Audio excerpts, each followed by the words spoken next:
The Consolidated B-24 Liberator. The Consolidated B-24 Liberator was one of the primary heavy bombers utilized by the Allied forces throughout the Pacific Campaign, the Battle of the Atlantic, and the daylight raids over Germany.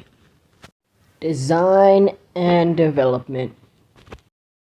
The United States Army Air Corps asked Consolidated to make the B-17 under license in 1938, which is how the Liberator got its start.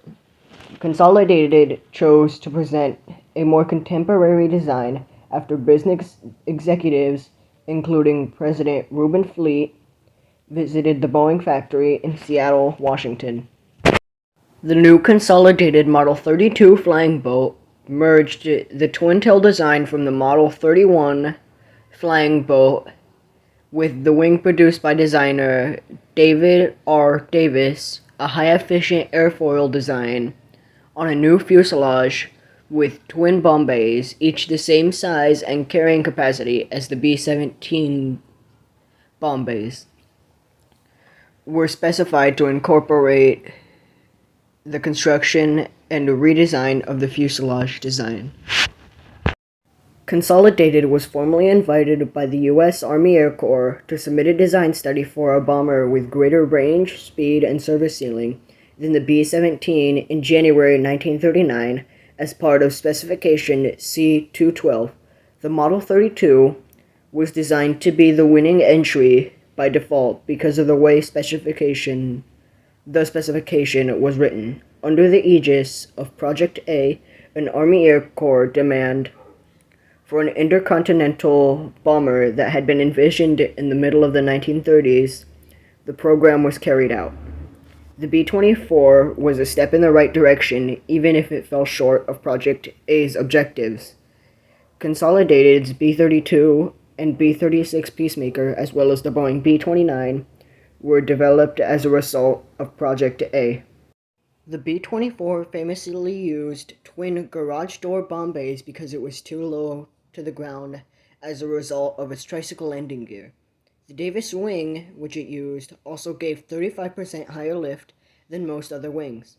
The design of the B-24 also led to it having less visibility than the B-17. In the media, the B-24 can be seen in many films such as Unbroken 2014, Beautiful Dreamer 2004, Ultimate Avengers 2006, Sinking of the Laconia 2018, Madeline 1947, and Shady Lady 2012. Early service. The Anglo-French Purchasing Board had placed an order for its first British Liberators in 1940. The majority of French orders following the fall of France were moved to the United Kingdom.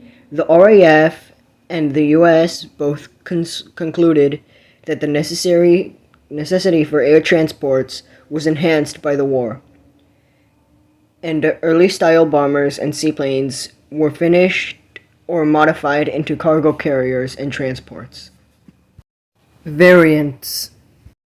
The C-87 was a transport aircraft based on the B-24. The C-87A was a VIP transport, and the C-87B was a project to arm the C-87. The C-109 was a tanker specialized to carry fuel to support the initial B-29 raids in China against Japan. Specifications.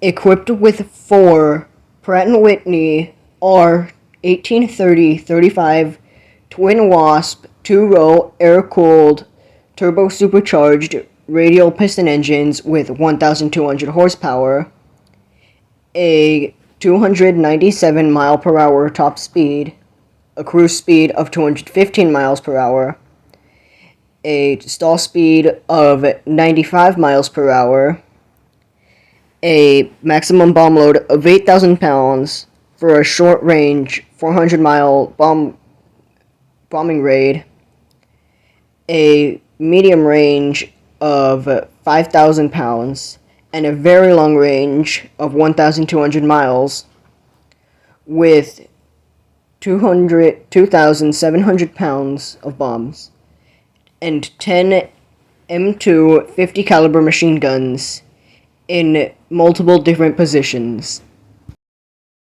In the end, the Consolidated B-24 Liberator was one of the best heavy bombers of the Second World War and the most mass-produced bomber ever, with over 1,800 built. But sadly, only a few survive, and only a few in flying condition. And one funny fact about the B-24 I know is that it once got into a dogfight with a Focke-Wulf FW-200 Condor over the Atlantic. I'll be covering the FW-200 soon. If you have any aircraft to recommend, leave them in the comments down below, and as always, I'll see you next time.